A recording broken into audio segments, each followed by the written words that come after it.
Hello, and welcome to a virtual bike class. We've had a lot of fun putting these online, and I'm glad that you're all here. Today's topic is Bike Commuting 101, but before we went any further at all, I wanted to introduce iCommute Program Manager Jay Fott. Hi, Jay. Hi, Kevin, and hi, everybody. Thanks for joining us. Again, as Kevin just mentioned, I'm Jay Fott. I'm the iCommute Program Manager at SANDAG. And typically, we are celebrating Bike to Work Day this time of year with 100 pit stops throughout the county. But this year, we're doing things a little differently with Bike Anywhere Week. But there's still so much you can participate in. It's actually such a great event this year. So I'm here to let you know exactly how we're celebrating. Bike Anywhere Week is hosted by the San Diego Association of Governments, or SANDAG, and we are the region's long-term planning agency made up of representatives from all 18 cities and the county. And SANDAG is responsible for creating the long-term vision for the San Diego region. And iCommute encourages transportation alternatives to help reduce traffic congestion and greenhouse gas emissions.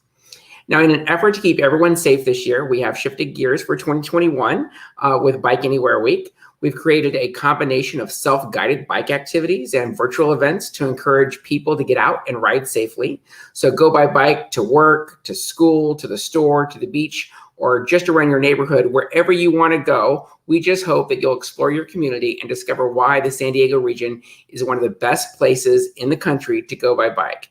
After all, we do have an average annual high temperature of around 71 degrees. So we have great weather for it. So get out there and enjoy it. So we are encouraging everyone to take a pledge to replace a car trip with a bike trip and go by bike all this week. If you haven't already, please take the pledge at icommutesd.com/bike anywhere. And remember, you have to take the pledge in order to get a free t-shirt like the one I'm wearing here today. Now, speaking of the t-shirts, the Bike Anywhere t-shirt is available for pickup at 10 locations throughout the county through this Saturday. So when you go to pick up your t-shirt, just make sure to bring your confirmation email. There'll be a QR code in there, and they'll ask to scan that.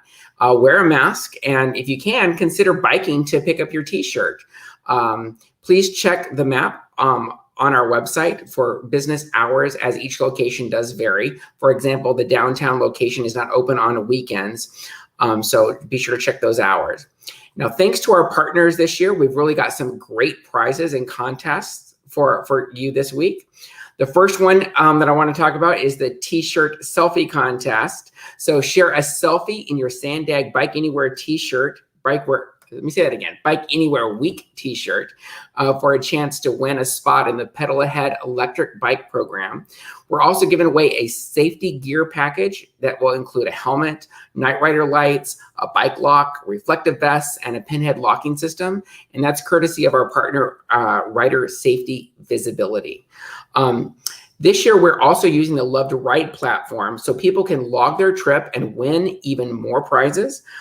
Each bike ride you log this week is an entry to win a new bike valued at $500, courtesy of the San Diego Bicycle Club.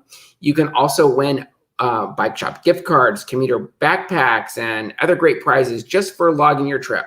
So get that Love to Ride app, or go to our website and click over to the link for the Love to Ride app and platform. Another fun thing to do this week is the REI Bike Anywhere bingo game. Turn in your completed bingo card through this Saturday for a chance to win a new bike from REI, as well as some great prizes. So yes, you've heard a couple of times we're giving away free bikes. So you just have to participate to win, and I know you guys can do it. There are a lot of great options to participate in this week as well. We're already halfway through the week, but there's a lot more to do still. So take a self-guided bike tour and explore the San Diego region. If you need some help figuring out where to go, we have some suggestions on our website. You can also go by bike on a shared street this year in Pacific Beach or in El Cajon. Or you can join a virtual class like this one here today to learn new biking skills. I took this class probably a couple of years ago, and I learned so much from the class. Even though I've been biking for a while, there's still so much to learn. And if you're if you're still looking to learn more, even after today's class, we have a brand new offering for the next level in your bike education this year. It'll be this Friday with the San Diego County Bicycle Coalition with their Bike Commuting 202 class. So you can take that one as well. For more details and a full list of any of our activities, head on over to our website at icommutesd.com, Bike Anywhere, and be sure to follow us on our social media channels and SANDAG and iCommute. Also, before I head it over, pass it back over to Kevin, there's one thing that we just all have to do if you haven't done it yet, and that is to take the pledge. So I encourage everybody to take the pledge and get your free t-shirt. So Kevin, it's back to you. Wonderful. Thank you so much for being here. I appreciate it. And then I was just thinking, someone was saying, I already have so many Bike to Work Day t-shirts. Do I really need to go get another one? And I said, This year, it's a Bike Anywhere Week shirt. You don't have one of those. That's brand new. That's right. You can get the full collection, but this one is very unique. And true. Get Bike Anywhere Week for sure. Cool. Thank you so much for being here. We appreciate it. You bet. Thank you. All right. So with that being said, let's jump into one of the reasons why you're here, I hope. Probably one is just to say hi to Jay and I. And the other is today we're covering Bike Commuting 101. So the format is such that you've got a chat box. You're watching on YouTube. Say hello in the comments. I can see the comments you post there. And if you have any questions about anything that I'm talking about throughout this entire presentation, please don't hesitate to put them there. And I'll address them as they come in, or we'll hold them to the end, or however we want to do it. We're scheduled to go for about 45 minutes, 40 minutes or so. We'll see how close I get to that. And with that, I'm going to jump right into it. So again, thank you all for being here. I appreciate it. So because we, as the San Diego County Bicycle Coalition, and I assume you already kind of know who we are because you're here, we've been around for about 30 years, and thanks to a partnership with SANDAG and with iCommute, we've visited employers all over San Diego County, schools all over San Diego County, San Ysidro to Oceanside, pharmaceutical companies, tech companies, Navy, Coast Guard, all these different places. And everybody wants to know something different, but there's similarities throughout. So the first thing I'm going to cover is those big questions, those things that I think you want to know. I'm willing to bet I've done enough of these that I can anticipate your needs. So I'm going to start with those big questions. Then we're going to cover safety concerns because that's a primary issue for everybody, I think. The specific rules of the road. We'll talk about how to plan your specific commute because it's different than driving a car. In a car, I think about freeways. On a bicycle, I have all these different options, and that's a cool thing. We'll talk about what some of those are. And then the specific details and where to get more information. Spoiler alert, the iCommute website is extremely helpful for stuff like that. So what I think that you already want to know, and again, if you see those little chat prompts up at the top there, feel free to use those as an excuse to answer the question in the chat window. So what I think you want to know, I think you want to know, why is this a good idea in the first place? I think you probably already have some reason that you ride already. If you do, or if you're thinking about riding, you think you know why it's good. I'm going to talk about some of the specific reasons that are backed by science, and it's not just about health. How safe am I when I am riding that bicycle is absolutely a primary concern for people. What equipment do I need? Is spandex required or just encouraged? How tight do my shorts have to be? Those are things that we'll cover. What routes should I use? And by routes, I don't just mean the types of streets, but also, what's it look like? What the hills? Are there train tracks that I'm going to have to go across? How many lanes? How fast is the traffic? These are all things that you're thinking about when you're planning that route. And then what about parking? And by that, I mean, is the bike going to be there when I get back? Is a primary concern for people. And so we'll cover that as well. So jumping right into reasons, I'll split it up into internal and external. Internal reasons why it's a good idea, internal motivations. Health and fitness is sort of the obvious one. You're using more muscles when you're riding than when you're driving. But the other thing that's a good motivator for people is money. AAA puts the cost of owning your own car at roughly $9,000 every year. That's a car that you already own. You paid for that car. But in order to continue owning that car, it costs on average about $9,000 a year. That's gas, maintenance, insurance, wear and tear, depreciation. And those wear and tear costs and those gas costs, you can get some of that money back. You can make that number go down the fewer miles you put on that car. So through some mental gymnastics, it's like you're paying yourself money every time you get on the bicycle. Kind of. It takes a little bit of, again, mental gymnastics. It's more fun to ride your bike than it is to drive a car. Now, if you drive, a monster truck or a race car or something, I could see that being more fun. But driving on its own is inherently a pretty boring activity. And I feel like sometimes people forget that. That's why we've got radios and stuff, I guess, to sort of keep us entertained. But otherwise, it is absolutely boring, especially if you're doing that same trip all the time. Whereas on a bicycle, it's a lot harder to get bored of that route when you're doing it every single day when you're on a bicycle. It can be faster. My example for this is that our offices are in downtown San Diego. And if there's some big event going on in downtown, even just a regular baseball game, it can be real tough to get into the office. But if I'm on a bicycle, it's a lot easier to get from my front door to the front door of the office. I don't have to look for parking. I don't have to worry about feeding the meter. I don't have to worry about all these different things that I worry about when I'm driving a car, like where do I put my car? With the bicycle, I bring it right into the office with me. So it's literally faster for me to bike to work than it is to drive to work. Now, this isn't true of every trip, and I'm fully aware of that. But for certain trips, it can be faster to bike than it can to drive. And then finally, pride and accomplishment. No one cares that you drove to work today. But we highly encourage bragging about biking to work. Tell everybody and rub it in their faces. Highly encouraged. Let's see. We've got a comment from Bob who says he commutes from home, bike home from, he just commuted home from work. Like he does most every other day. I only ride my bike on days that end in Y. Yeah, that cuts out, the days that don't end in Y. So that's a good, all things in moderation, as they say. Thanks, Bob.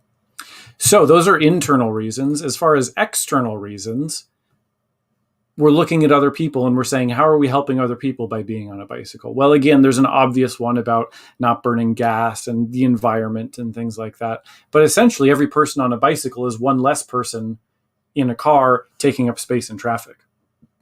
Every person on a bicycle is one less person who's going to take up a parking space when they get to where they're going. So I like to just wave and say, you're welcome to every person that I ride my bike past.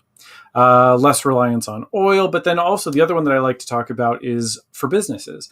There's studies that specifically show that on average, your individual purchase, if you visit a retail space on a bicycle, is lower than someone who visits that space in a car, but the frequency with which you return to that business is much higher if you visit that business for the first time on a bicycle.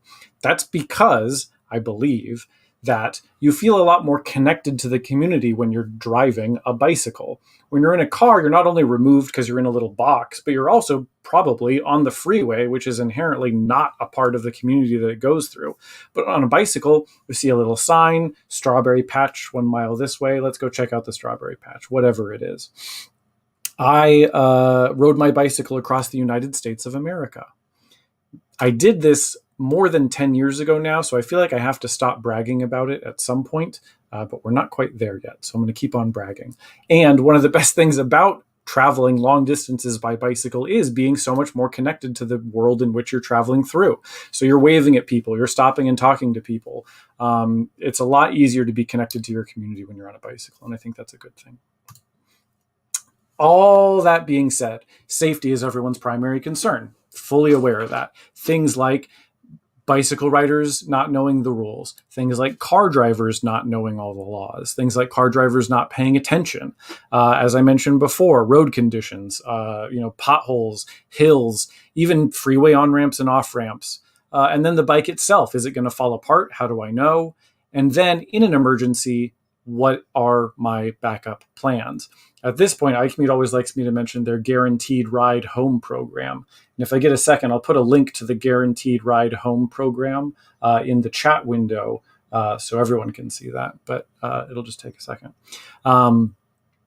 That's a program where you sign up on iCommute's website, and if your reason for not riding a bike was, well, if something happens, I'm going to have to get home very quickly to pick up my kid or whatever it is, iCommute will subsidize the cost of a couple trips home, which is very cool. So link to the iCommute Guaranteed Ride Home program in the group chat when we get a second. anybody who's listening whose name starts with S. Okay, so those are my common safety concerns, but let's really break it down because crashes, I'm fully aware, are the thing that people are worried about. So this is a pie chart which represents all bicycle crashes that occurred over a period of time in a certain area.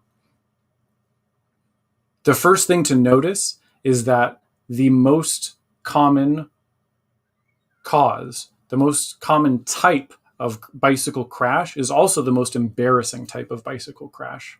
And that's the completely solo fall. You just on your own, no one else is around.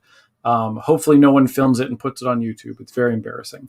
But it can happen for any number of reasons. There could be a pothole that you weren't recognizing. You could be looking down and not looking up ahead. You could, train tracks are also sometimes scary. I know people that have ridden the same route every single day to work for years, and then one day something happens and they go down. There's all kinds of stuff. But the thing to notice, I think I guess shocking is maybe too strong a word, but the most notable thing about this pie chart is that half of all bike crashes that occurred were completely solo falls.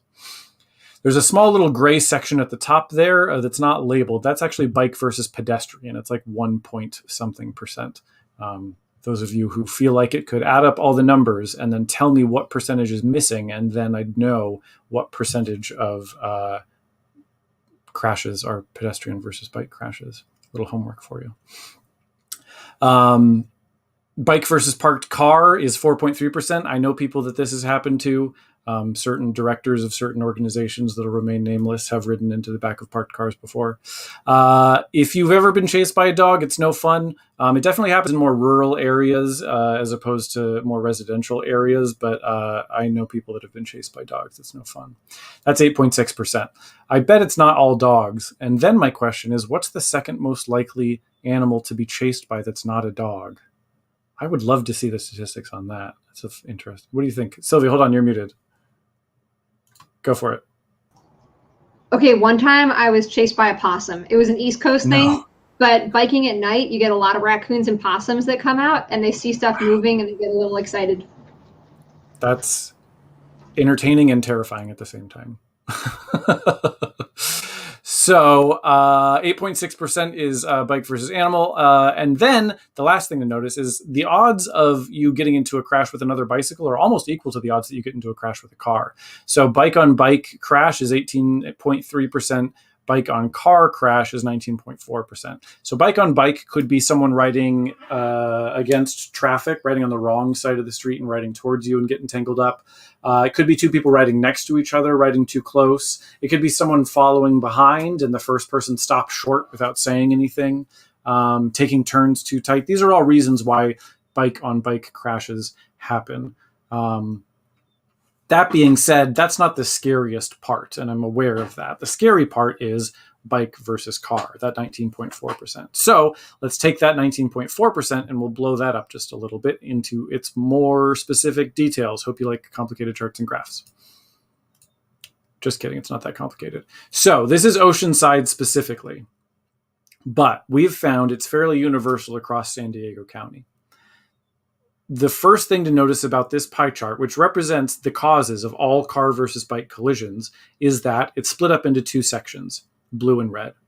Blue is car versus bike collisions that were the fault of the cyclist. Red is car versus bike collisions that were the fault of the car driver. Blue is bigger than red. More car versus bike collisions were the cause of the bicyclist than the fault of the car driver. As a cyclist, I'm okay with this. As a cyclist, as an individual cyclist, this is good because as an individual cyclist, I can control for these things. So if I don't ride on the wrong side of the street, excuse me, or I don't ride on the sidewalk, that's a third of all car versus bike collisions that are not something I have to worry about anymore. Similarly with running stop signs or running red lights. If I, as a cyclist, don't run stop signs or don't run red lights, I no longer have to worry about that as a cause of car versus bike collisions. And the things that are the fault of the motorist, the vast majority of them, can anticipate or avoid. My good example for this one is the 4% of the car door. If I, as a cyclist, hit a car door that's opened unexpectedly, it is the fault of the motorist for opening the car door without looking behind them. And it's the fault of the cyclist for riding so close to the parked car that was an issue in the first place. Things like right hook and left cross, I'll go into a little bit more detail in just a couple slides. But the thing that the studies show, the reasons for bike crashes, the things that are the fault of the car driver, the more you act in a way that's predictable, the more you act like a vehicle, really, the more likely people are to understand what it is you're going to do, and the better able they are to interact with you. So acting like a vehicle means obeying the rules of the road. And they're not called the rules of the cars on the road. They're called the rules of the road, because if you're using the street, then you're beholden to the rules of the street. So skateboards, scooters, rollerblades, there's rules of the street. Those are things like first come, first served. As often as I see people riding without helmets or any of the other crazy things that happen, I see the situation of, I'm on a bicycle, a person's in a car, and they get to the intersection before me. They're to my right or my left, wherever, running across the intersection. They get there first, but wanting to be a nice, polite driver of the cars who's a friend to bicycles, they give me the wave. Oh, go ahead, they say non-verbally. And as much as I appreciate the intent behind that, I, 10 times out of 10, as politely as possible, refuse that request. I'll put both feet on the ground. I'll give the head nod or the hand wave. It's fun to communicate non-verbally sometimes. And the reason for that is, and I want to communicate as much as possible, like, I appreciate your intent, however, I'm going to decline your offer. I don't know sign language. It's a lot of letters to sign. The reason for that is I'm entering into an agreement with that driver that no one else understands. So if there was someone else coming to the intersection at that same time, they wouldn't know that I'm cutting in line. I'm going first. We're breaking that covenant of first come, first served. So as much as possible, adhering to that every single time, and adhering to things like stop signs and stoplights. People say, Mr. Kevin, do you stop at every single stop sign when you're on a bicycle, trying to give me a little gotcha? And I say, I treat stop signs the exact same way, whether I'm in a car or I'm on a bicycle. And what that means is sometimes, and I think we can all admit to this, we're not coming to 100% full and complete stop every single time. That's the wrong thing. You shouldn't do that. And we're all aware of that. However, we're also all aware that we live in the real world and things happen. And so I treat stop signs the exact same way in a car as I do when I'm on a bicycle, and vice versa. Slower traffic on the right, passing on the left, is something that we all learned. As you know, I feel like it's not commonly adhered to, especially on the freeway. People are always flying by on either side. But as a road user, you're adhering to this principle of, if you're slower, you're further to the right, and if you're faster, you're passing on the left. As a bicycle, you have more options than cars have. You're thinner than the road that you're traveling in. So should I be as far to the right as possible, or should I just try and get my dog to stop barking? Who knows? Priorities, right? Welcome to working from home. Ooh, boy, they're going to get it. They're going to get it. One of these days, that mailman is going to learn. And he's not supposed to come around here anymore. Okay, wait. Okay, I got it. So, how far is too far to the right? As often as I hear people say, and I'm sure, Sylvie, you've heard this, right as far right as possible, right? Oh, yeah. That's usually the suggestion, especially when you talk to police about biking, actually. And possible is very different than the word practicable, which is the word that's in California Vehicle Code. Everyone say it with me. 21202, right? We all know it. So that vehicle code states that bicycles need to be as far to the right as practicable, which means something different than possible. I used to have a little pen that I could draw on the screen with. Let me see. Pen. I got it. Okay, cool. So in the chat, let me know what the first thing is that you notice about this street, other than the fact that it's very low res. other than the fact, you know what, this is an advanced group, I'm willing to bet. We're out here in the public, so you've probably seen some stuff like this before. I'm going to take away the most obvious answer. It's not just the car door, because I know that you see the car door. What's other things about this street that you're looking out for? And again, I know it's low res. While you're thinking about that, let's start on one end of the spectrum and work our way over to the other side. So, an option that you have as a bicyclist that cars don't have is that you can stop being the driver of a vehicle and become a pedestrian. It's an option that you have. So that would mean walking on, oh, I thought I had a pen. There we go. Walking on the sidewalk, walking across the crosswalk, walking on the sidewalk. As far as I understand it, Sylvie, maybe you know, is it by city? It's generally considered illegal to ride your bike in sidewalks. Or I'm sorry, in crosswalks. Is that correct? Yes, that is the case. That's what I thought. I think it might sometimes depend on whether you're in a specific city within the county. But my general rule is go ahead. Well, one funny spot in San Diego as an example is in City Heights, we have the SR15 bikeway that parallels the 15 freeway, and the crosswalk is also the continuation of the bikeway. So that's one place, but it's also been done in a really obvious way. You have a bike symbol you can push if you want the light to change so you can pass. So that's one place that you can legally bike in what looks like a crosswalk, but it is just the place the bikeway and the crosswalk meet up, and then they divide again.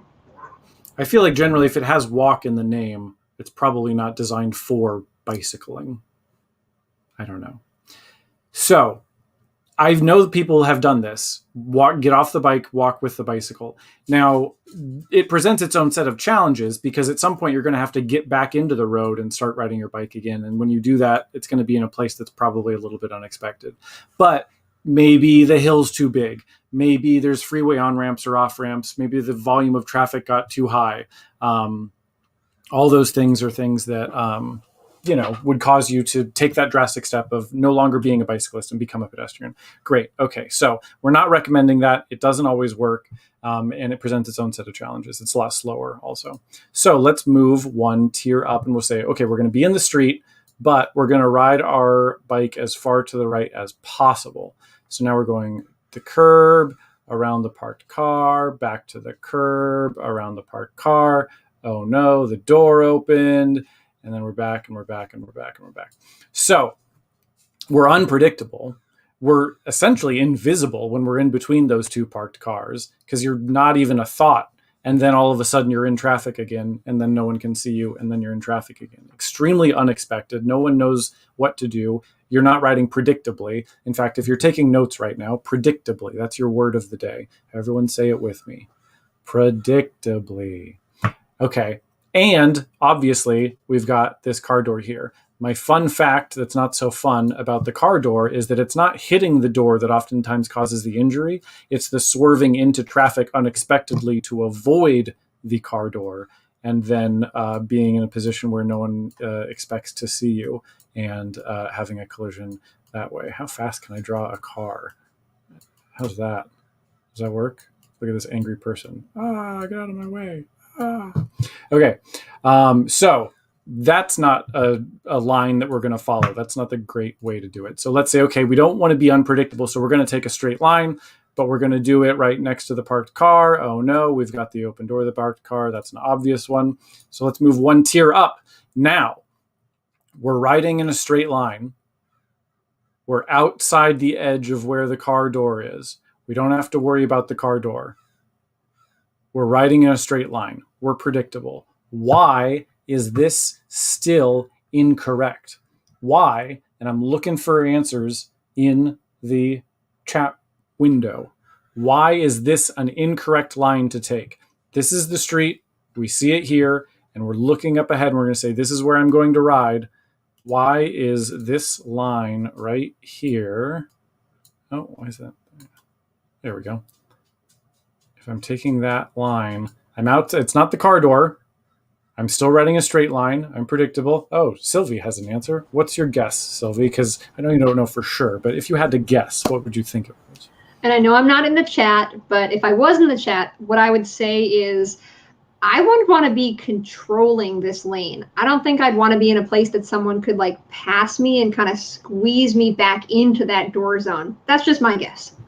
So Sylvie said some special words there. And I think one of the ones I liked is controlling the lane, and then also pushing and squeezing. And I think those are good words when it comes to a lane that's as narrow as this lane is. So in a perfect world, or I guess in a more perfect world, a lot of things would be different. But one of the things that would be different is that every street would have, again, in theory, don't hold me to this, space for a parked car, the open door of that parked car, another, let's say, foot or two of startle room, because you don't want to clip your handlebar on the door. Then we've got space for the bicycle. Let's give us, 3, 4, 5 feet, maybe more.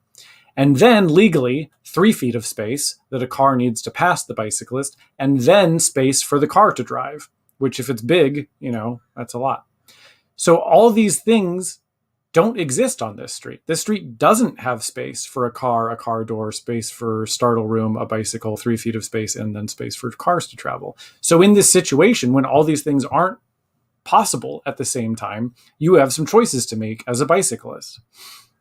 The choice that's recommended, the choice that's most legal, the choice that you're supposed to do according to the law and everyone who teaches bicycling is put yourself in a situation where you're discouraging unsafe passing by moving towards the center of that lane when you're on a bicycle. The thing that's worse than someone being behind me and honking is someone that didn't even know that I was there and blows by at 50 miles an hour with 6 inches of space between their side mirror and my handlebar. I'm going to get knocked over and I'm going to get seriously injured, if not worse. If someone's behind me and they honk, that means that they see me. You don't honk at things you don't see. When it's safe, absolutely, I'm going to move off to the side and allow space for traffic to pass. In the same way that if I was driving up a car, in a car driving up a mountain, and there's a bunch of cars behind me, I'm supposed to pull over to the side and allow those cars to pass. Same principle on a bicycle. I'm not here to get in anyone's way unnecessarily. However, in a situation where the lane's too narrow to share, I need to discourage unsafe passing. If people feel like they can just barely kind of squeeze by, then they're going to try and just barely kind of squeeze by. And I'm going to get stuck in between a open car door and a bus or a big truck or whatever it is. And when I get knocked off my bike, I get hurt a lot worse than someone who has to be slowed down for a few minutes. So all of this doesn't come naturally, fully aware of that. None of this comes naturally, in fact. And the more you ride, the more comfortable it gets. But it's tough.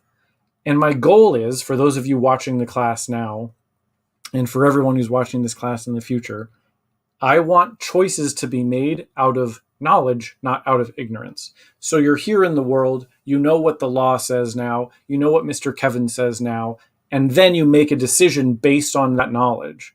Now, we make all kinds of decisions in life. Maybe your choice goes one way, maybe it goes the other way. And the thing about all this, interacting with anyone in the world, sometimes what the law is, what's most polite, what's most predictable, those can be 3 different things. And so you need to know what all your options are before you get into the situation, as opposed to when you're in the situation. Watch for cars backing out of driveways. Yes, that's absolutely a good point. We'll talk more about sidewalks in a little bit. But yeah, lots to look out for here. And it's because this lane is very narrow. That's the main thing that I see when I see this street. I also see that I probably need to put on my glasses because it's very fuzzy. Okay. Talking about narrow lanes and talking about lanes of any size. As often as I see people run stop signs or red lights or not wear helmets or whatever, one of the common problems I see occur is, let's go ahead and imagine that this is a stoplight intersection as opposed to a stop sign intersection. And in that situation, everyone's approaching the light together, bicyclists and car drivers, and the light turns red before everybody gets there. And the lane is fairly wide, and the cyclist, being of a polite nature, wants to feel like they're outside of the flow of traffic as much as possible. So they put themselves all the way over on the edge of the lane. In fact, I've seen people even put their foot out on the curb because the light's red, we're all stopped. They don't want to feel like anyone's in anybody else's way. So they're off to the side. The problem here is you're allowed to turn right on red in California. So by stopping on the right-hand edge of the road, you're actually stopping cars who want to turn right from going where they want to go. Whereas if you were in the center of the lane with everybody else, we're all stopped. So you're not stopping anybody from going where they want to go. The other issue is once that light does change, this is where the right hook occurs, because a car driver either sees you on this side of the road and assumes you're also turning right, or they don't see you at all and turn right in front of you. And then there's a collision, and that's called the right hook. So literally every single intersection that I come up to when I'm on a bicycle, be it a stop sign, stoplight, whatever, if I'm going straight through that intersection, I put myself in the center of that lane with everybody else, communicating my destination based on my position within the lane. Then if cars want to turn right, they've got the space to do it. That was not a good arrow. Sorry about that. If cars want to turn right, they've got the space to do it beside me. And then when the light changes, we all move through together. And it being a wide lane, I move off to the side. And then, no one's blocked from going where they want to go. So there's a way that we can all work together at the same time. I'm not blocking you from where you need to go excessively. You're not blocking me from where I need to go excessively. And we're all moving through the intersection together. Sylvia, I know you've got something to say about this. Please. Okay, I love the doodling. Thank you. Can you tell me what a bike box is? And can you do a doodle of a bike box? Because I feel like this is it. This is how a bike box is used. Is that going to come up in the slideshow? I don't have a specific slide about a bike box. We talk about it a little bit when we talk about the cycle track, but there are new pieces of infrastructure going in all the time, and that's great. In fact, bike maps that show bike infrastructure get out of date faster than they can print them, and that's a good thing because there's all kinds of new stuff going in all the time. One of the things that you may notice is, let me clear my screen, there is such a thing as a bike box. Now, I'm thinking of, there's one downtown, those new cycle tracks that are in front of the stadium there, or behind the stadium, I guess, depending on your point of view, on... is it it's not 6th? Is it J? I don't know. Yes, maybe it is J. Anyway, the point is, when you want to turn left, they've got this little box that's out in the middle of the intersection where instead of turning left all in one move, you go across and put your bike in the little box, and then when the light changes, you continue on. There's a lot of these specific types of infrastructure that they haven't done a great job of communicating exactly how they're supposed to be used, and until you're there, you don't see it very often. But the other kind of bike box, and it's probably not the exact same word that's used for both. But the other thing that I am willing to bet that Sylvia's talking about is this situation where there's a specific place, I'll draw in green because they're usually in green. There's a specific place for bicycles in front of everybody else.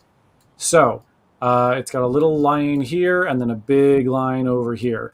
And it's specifically for bicycles to get in front of everybody else. Hey, that's not fair, Mr. Kevin. How come bikes get to go in front of everybody else?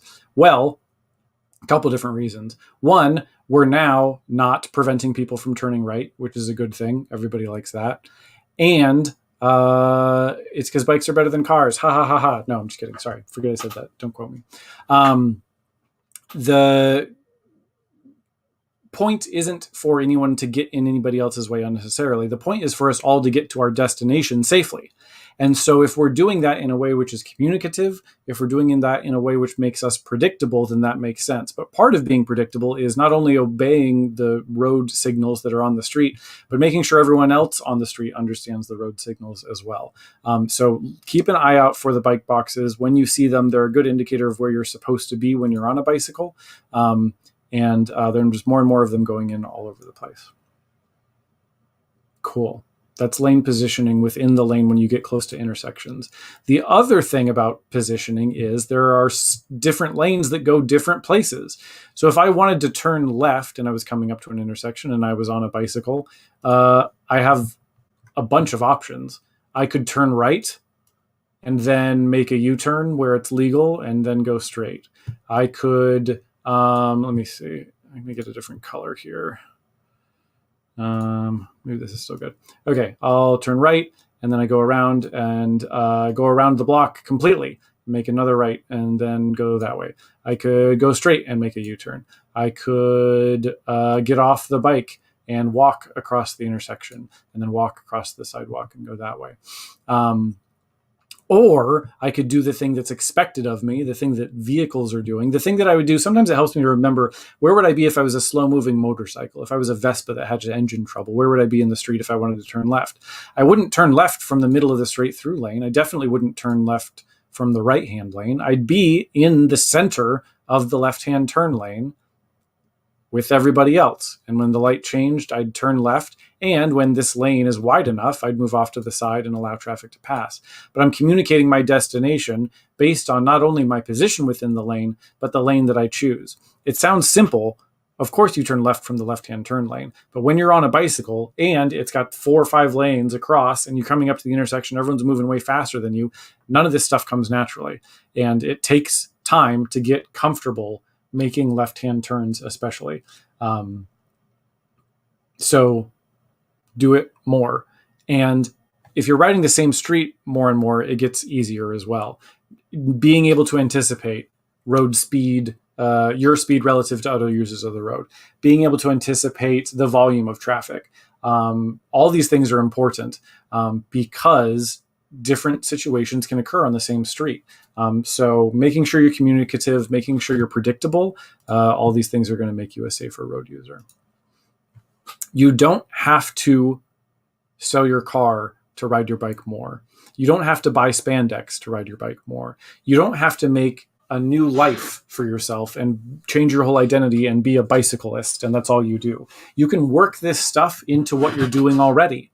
Pick one day, and that's the day that I'm going to ride my bike, and I'm going to dread it every day until it happens, and then it's going to happen, and then guess what? It's not that bad, and then you start to do it more. Drive part way and ride the rest. This is a super helpful tip and trick and essentially life hack. You're going somewhere where you know the parking is going to be bad. You drive until you get about halfway there, a little farther. You drive as close as you can, and then you've got the bike, and you take the bike out, and then you bike the rest of the way to where you're going. The Padres used to have free bike parking, and I don't remember if they still do, but that's something to look into. Multimodal transportation is one of the things that we highly recommend. So every bus in San Diego has 2 bike racks on it now. And as far as I understand it, will have 3 bike racks on it going forward, which is a great thing. There's space for your bike on the trolley. There's space for your bike on the coaster and on Amtrak and all these other things. And so using the bike to get to another form of transportation and then using the bike to get from that form of transportation is a super fun, easy way to experience more of San Diego. You can get further, you can get there faster if you're combining the bike with another form of transportation. And that's called multimodal transportation. Repeat after me, multimodal. Good job, everybody. Speaking of multimodal, there's a whole bunch of different types of roads that exist in San Diego for bicycles specifically. In fact, I would argue there's more types of roads for bicycles than there are types of roads for cars. In a car, I'm thinking about streets, I'm thinking about busy streets, and then I'm thinking about freeways, and that's about it. On a bicycle, if you were here with me in person and we were both sitting across the table from each other, as I hope one day we all do, I would hand you a bike map right now. iCommute has done a fantastic job of creating a bike map for all of San Diego County, both South and North County. It goes into more specific detail about the different types of bike infrastructure that exist than Apple Maps and then Google Maps. Both of those are getting better at being able to give you directions by bicycle. The little button for bikes, you say where you want to go, you hit the bike button and it says, okay, here's how to get there by bicycle. The problem is they're still not differentiating between the different types of bike infrastructure that exist. So for instance, it's 5 miles from point A to point B by bicycle. It's 5.2 miles from point A to point B if I take a different street that has a bike lane on it. Now I feel a little bit more comfortable. I feel a little bit safer. And even though I've added a little bit of time and a little bit of distance, I'm more comfortable. I'm less sweaty when I get to work. And I'm more likely to go on that trip again by bicycle. So because there's all these different types of bike infrastructure, and by the way, you can access this bike map right now. Just Google iCommute bike map. It'll pop up. I think we can even probably put a link to the bike map in the chat window. I'm not going to be offended if you're looking at that while I'm talking, as long as you don't turn me down too far.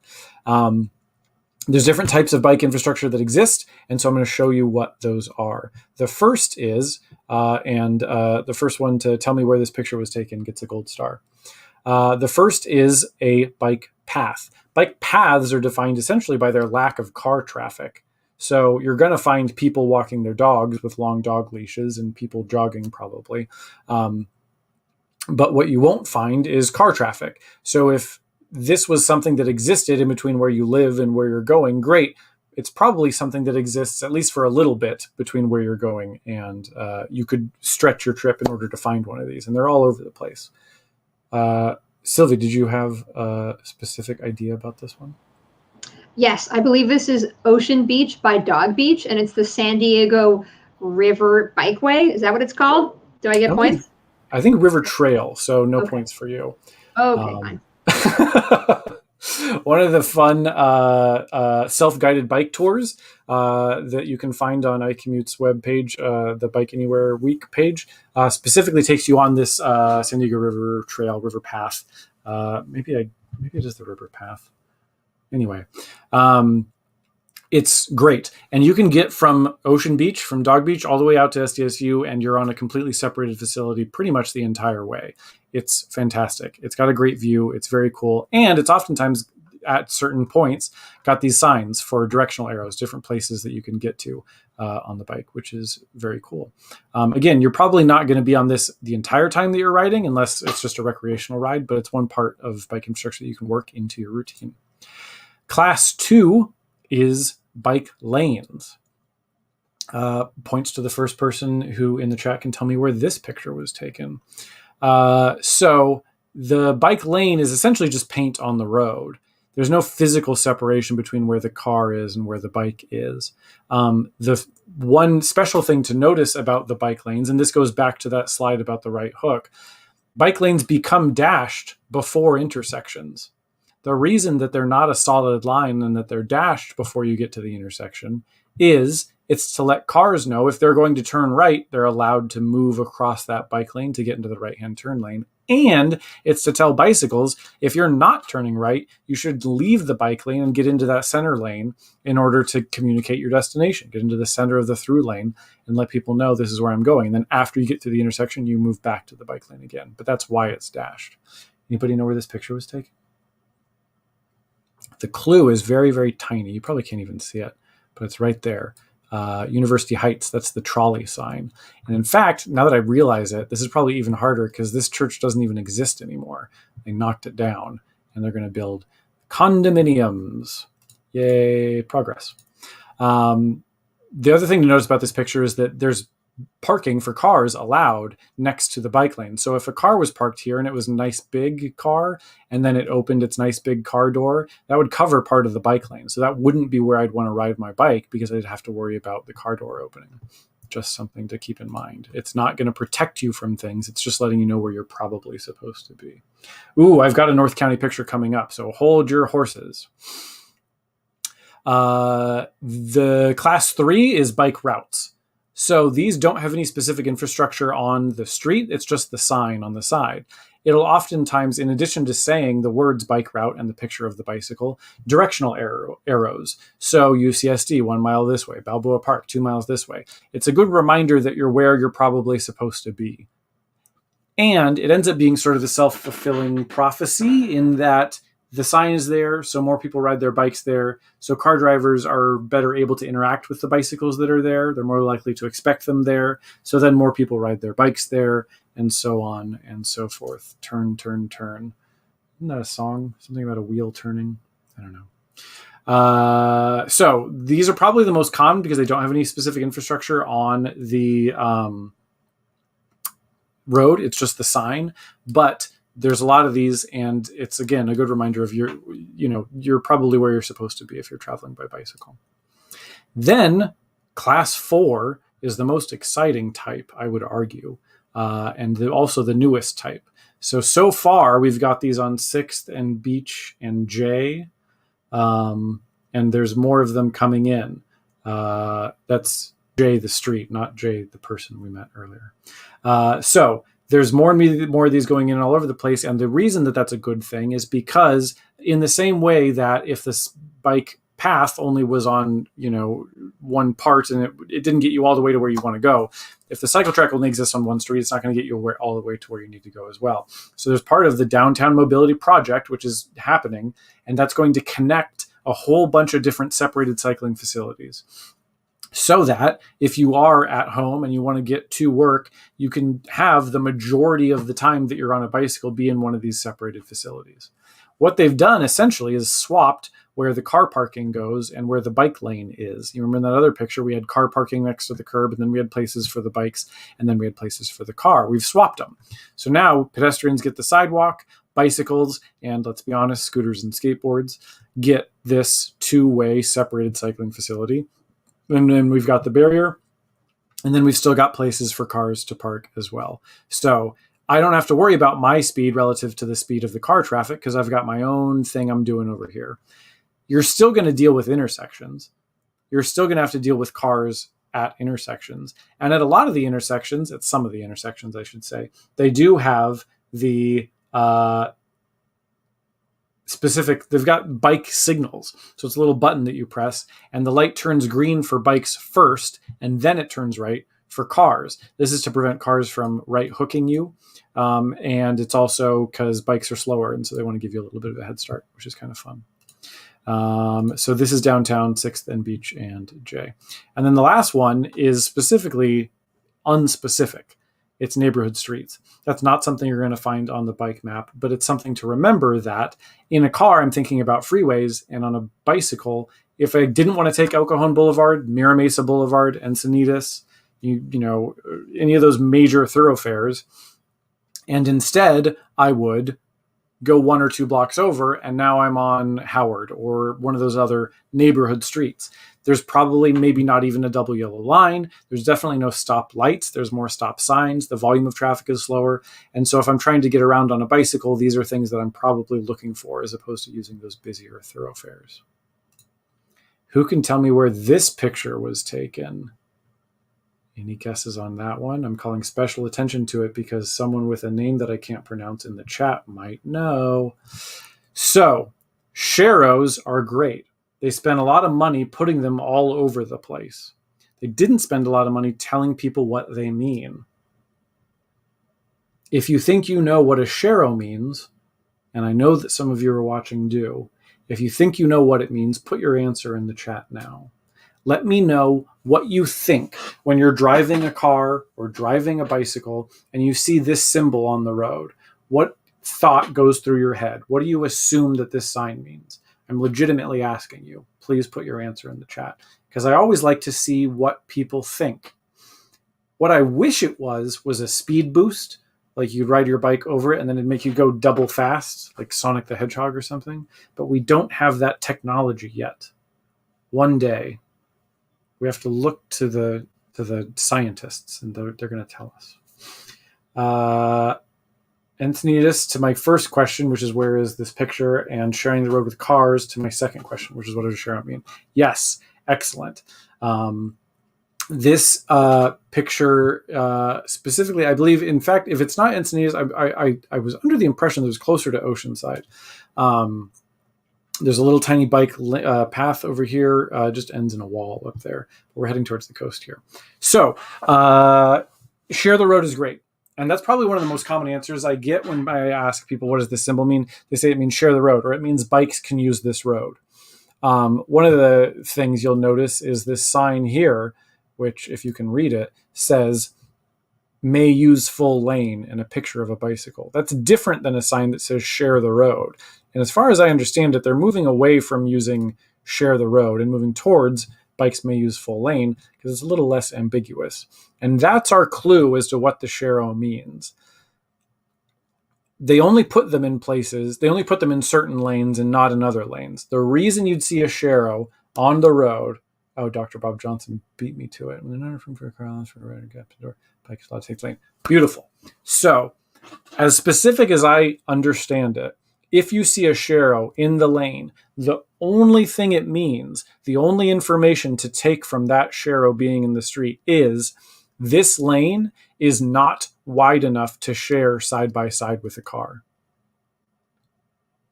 Pause for effect. If the lane is too narrow to share side by side with a car, that means a couple different things. As a car driver, that means if there's a bicycle in the road, be they on the right, middle, left, center, whatever, of the street, of the lane, if there's a bicycle somewhere in that lane and I'm in a car, I know no matter where they are, I don't have enough room to pass them safely without changing lanes. And I shouldn't attempt to pass a bicycle in a street that has a sharrow symbol painted in it. I should wait until it's safe and then change lanes to pass.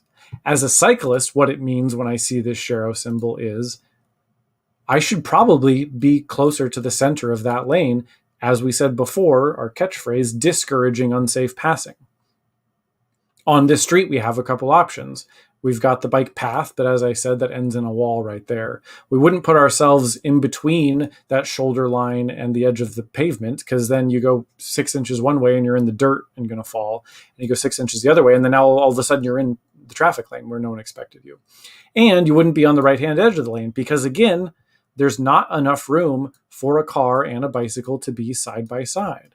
And if there's not enough room, you need to help people understand that there's not enough room. If you feel like, if someone who's driving a car feels like they can barely just kind of squeeze by, they're going to try and just barely kind of squeeze by. So putting yourself in the center of that lane discourages unsafe passing, and that's what the sharrow symbol means. The lane's too narrow to share. Is it illegal to cross a double yellow line in order to pass a road user? As far as I understand it, yes.